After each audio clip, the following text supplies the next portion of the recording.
Hola, bienvenidos a la MX Radio Neta, la red de verdad desde México para el mundo. Qué gusto me da estar aquí con ustedes para este análisis de hoy. Y como siempre estamos con equipo completo listos para desmenuzar este tema tan interesante que nos traen. Así es, listos para esta profunda... Hoy nos vamos a sumergir en un periodo fascinante de la historia de México. Exactamente. Entre 1932 y 1942, usando como guía principal el texto Cronología Política y Social de México. Interesantísimo.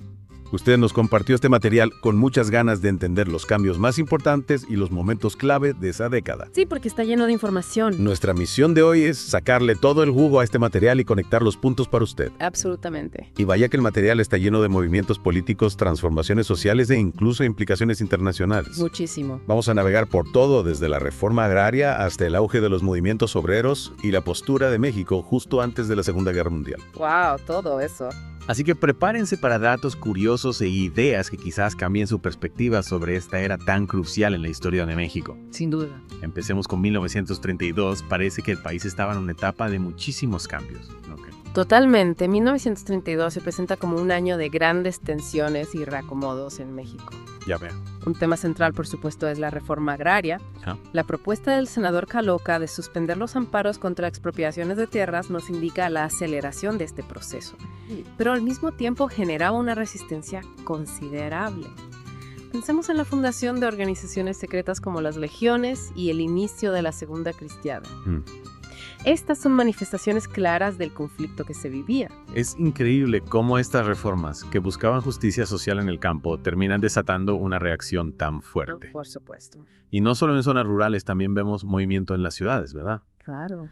Esa huelga en la fábrica de acero Azarco en Monterrey suena un problemón. Exactamente. La huelga en Azarco es un síntoma del creciente activismo de los trabajadores y de las tensiones con la industria. La creación de la Cámara Nacional del Trabajo por parte del gobierno también nos muestra cómo el Estado empezaba a involucrarse más en los asuntos laborales. Interesante. Probablemente buscando mediar o regular estos conflictos. Bien. Y por supuesto no podemos olvidar la agitación política a nivel nacional. Uy, sí. Un incidente diplomático con Perú, cambios en el gabinete. Y al final la renuncia del presidente Ortiz Rubio. ¿Qué año tan movido? ¿Qué nos dice todo esto?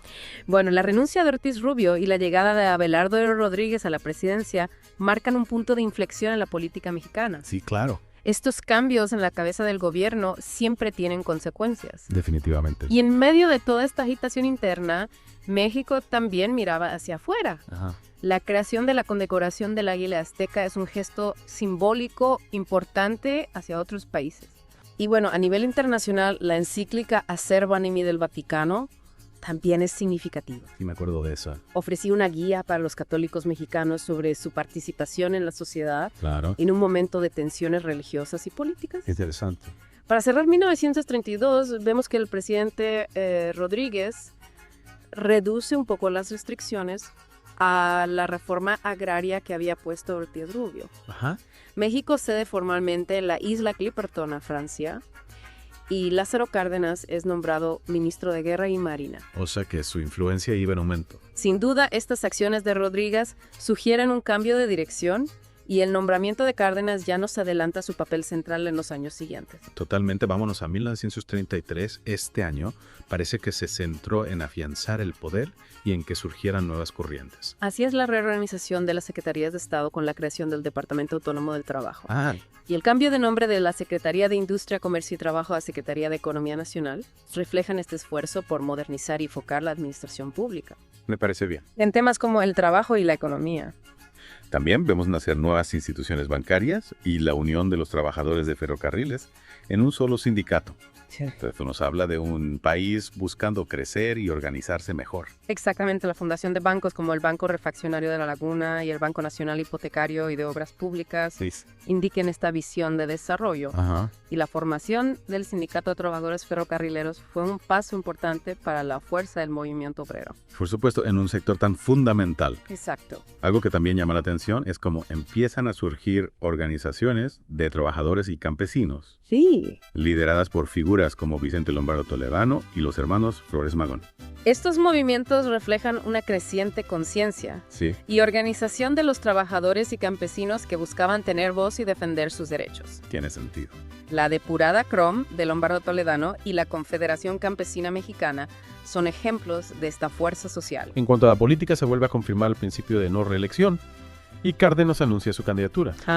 Pero Calles seguía teniendo influencia, pidiendo un plan de gobierno detallado para los próximos 6 años. La reforma a la Constitución, reafirmando la no reelección, era un intento por evitar la permanencia en el poder, Sí, algo que había sido un problema. claro. Y Calles seguía siendo importante mostrando su interés en el rumbo del país, Ya veo. aunque ya no tuviera un cargo oficial. Para cerrar 1933, la universidad consigue su autonomía. ¿Cierto? Pero también hubo protestas estudiantiles contra la educación socialista que llevaron a enfrentamientos. Sí. Además, el PNR aprueba su primer plan sexenal. Un año con contrastes. Sin duda. La autonomía universitaria fue un logro para la libertad académica, Sí, pero las huelgas estudiantiles ya mostraban que la educación socialista iba a generar controversia. totalmente. Y la aprobación del plan seccional marcaba un intento por planificar el desarrollo del país. Llegamos a 1934, año marcado por el ascenso de Cárdenas y el debate sobre la educación socialista. Así es la aparición de varios candidatos a la presidencia con ideas desde el socialismo hasta el antirreeleccionismo. Ajá. Nos muestra un panorama político diverso y activo. Interesante. La publicación de El perfil del hombre y la cultura en México de Samuel Ramos también fue importante para el pensamiento mexicano. Vemos avances en leyes sobre el campo y el trabajo, con la creación del primer Código Agrario y de Nacional Financiera. Correcto. Pero esa huelga de trabajadores petroleros en Veracruz ya nos daba una idea de los problemas que vendrían. El Código Agrario buscaba darle estructura legal a la reforma agraria y Nacional Financiera se creó para impulsar el desarrollo. La huelga de petroleros era una señal de la lucha por el control de recursos. El tema de la educación socialista causó mucha oposición, con el arzobispo de México en contra, Sí, Calles, dando su grito de Guadalajara contra el clero. la educación socialista se volvió un punto de conflicto ideológico. Ya veo. La iglesia sentía que amenazaba sus valores. Y la postura de Calles reflejaba la idea de una sociedad que debía dejar atrás la influencia de la iglesia.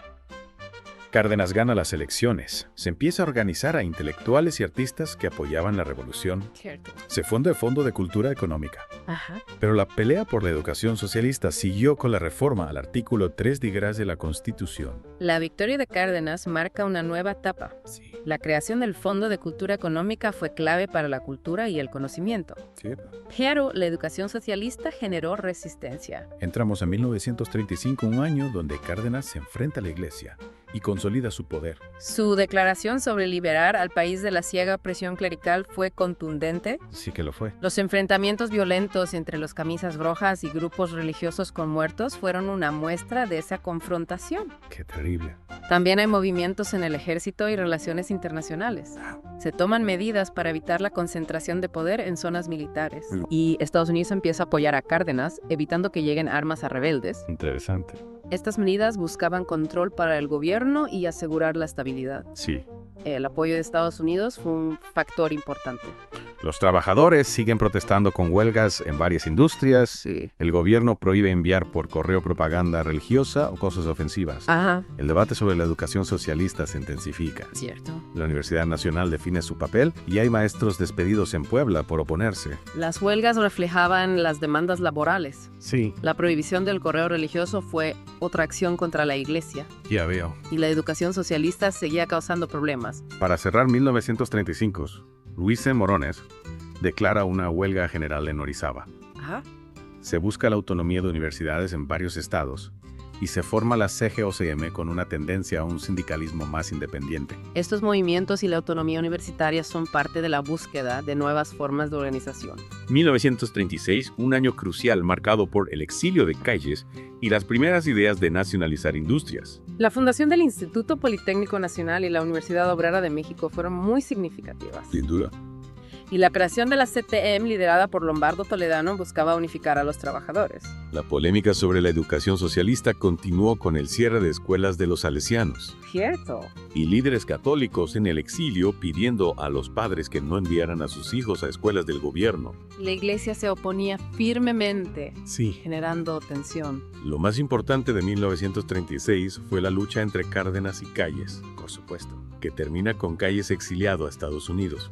El exilio de Calles significó la consolidación del poder de Cárdenas Sí, y un cambio en la política. un momento clave. Totalmente marca el fin de una época. Vemos los primeros pasos hacia la nacionalización con la firma de un acuerdo con Estados Unidos, Sí.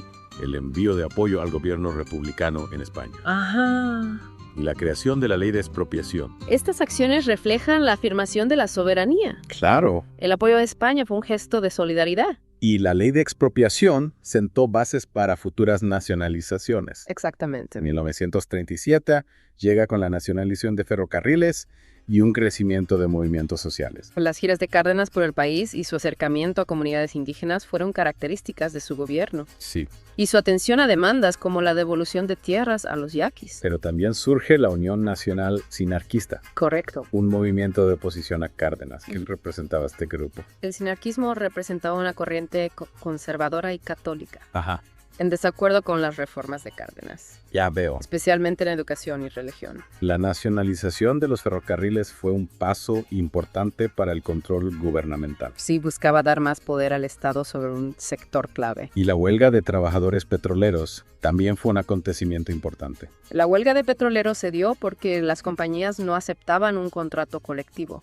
Y fue un antecedente de la expropiación. La llegada de niños refugiados de la Guerra Civil Española fue un acto de humanidad. Una muestra de solidaridad. Y se siguieron dando reformas agrarias y derechos laborales a trabajadores del gobierno. Acciones que ampliaron el apoyo social a Cárdenas. 1938, el año de la expropiación petrolera. La declaración de Cárdenas contra los privilegios en capital extranjero preparó el terreno. Cierto. Las tensiones con las petroleras se vieron en sus advertencias a los trabajadores. Ajá. Y las acusaciones de Cárdenas de que buscaban desestabilizar la economía.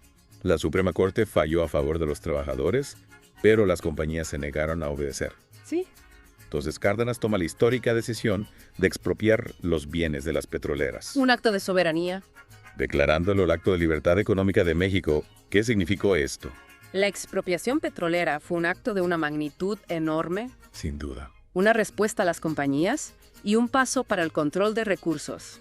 La reacción internacional fue fuerte.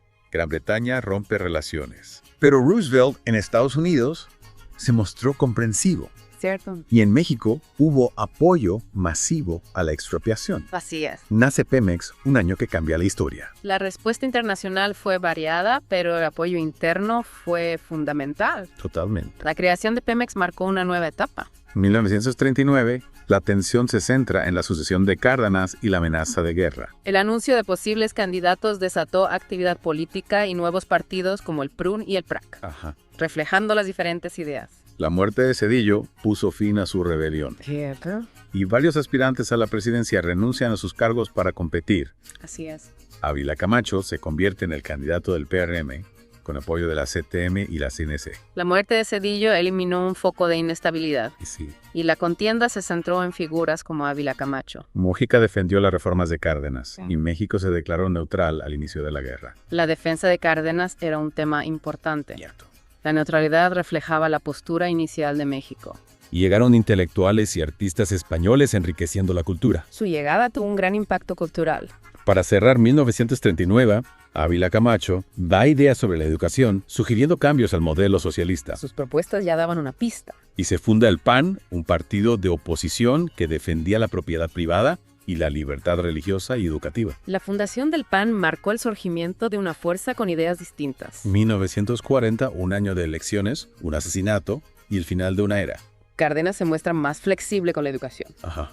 y se dan facilidades fiscales para nuevas industrias. En las elecciones, Ávila Camacho gana, pero con acusaciones de violencia e irregularidades. El proceso no fue tranquilo, hubo violencia y denuncias de fraude. El asesinato de Trotsky en la Ciudad de México tuvo repercusiones internacionales. Un evento con gran impacto. Estados Unidos busca fortalecer la defensa del continente. Sí. Y México participa en la Conferencia de La Habana, mostrando su compromiso con la defensa. El reparto de tierras de Cárdenas llega a su fin, marcando la conclusión de una política central. El censo registra 19.6 millones de mexicanos. Y Ávila Camacho asume la presidencia, llamando a la unidad. Su llegada y la presencia del vicepresidente estadounidense sugerían una nueva etapa en la relación bilateral. 1941, un año marcado por la guerra y divisiones internas. Rodríguez critica a la CTM y las ideas comunistas. Sí. Y el gobierno presenta cambios a la ley laboral. Hay una división en el sindicato de maestros por el comunismo, reflejando las tensiones ideológicas. Y se forma SNATE anticomunista. México define su postura sobre la defensa continental. Y se incautan barcos italianos y alemanes. El PCM cambia de postura tras la invasión alemana a la URSS, mostrando cómo eventos externos afectaban la política interna. Y pide restablecer relaciones con la URSS. Mientras en el gobierno aumentan los ataques contra comunistas. Se crea la Ley de Industrias de Transformación y se busca la unidad de los sindicatos de maestros. Buscando fortalecer la economía y la unidad ante la guerra. 1942, el año en que México entra a la Segunda Guerra Mundial y busca la unidad nacional. Cárdenas toma el mando del Pacífico y colabora con Estados Unidos en la defensa tras Pearl Harbor. Se busca unir a las organizaciones de trabajadores. La guerra impulsaba la búsqueda de unidad. Lombardo Toledano pide moderación en las protestas. Se logran acuerdos de cooperación económica con Estados Unidos, importantes para los recursos de México. Se resuelven las negociaciones con las petroleras. Tras el torpedeamiento de barcos mexicanos, México le declara la guerra a las potencias del eje. Un momento crucial. Se suspenden garantías individuales. Se buscaba la movilización total. Hay promesas de colaboración entre trabajadores y empresarios. Empieza el programa Bracero. Se crea el Consejo Supremo de Defensa, se hace obligatorio el servicio militar y se firma un tratado comercial con Estados Unidos. Un año decisivo. En resumen, en esta década, vimos un México con cambios profundos. Desde la reforma agraria hasta la expropiación petrolera. Y la entrada a la Segunda Guerra Mundial este periodo sentó las bases del México moderno. Las figuras de Cárdenas y Calles, los movimientos sociales y las relaciones con Estados Unidos nos dan una imagen de una nación buscando su lugar. Algunos detalles sorprendentes son los cambios de alianzas, el debate sobre la educación socialista y el giro en las relaciones internacionales. La llegada de refugiados españoles y su influencia cultural también es un aspecto fascinante. Esperamos que este análisis le haya dado una comprensión clara de este periodo tan complejo. Tomando en cuenta los eventos de esta década, ¿cómo cree que las experiencias de México moldearon su identidad? ¿Qué queda de esas luchas y logros hoy en día? Suscríbete a nuestro canal. Activa las notificaciones para novedades. Fue un placer. Nos escuchamos pronto.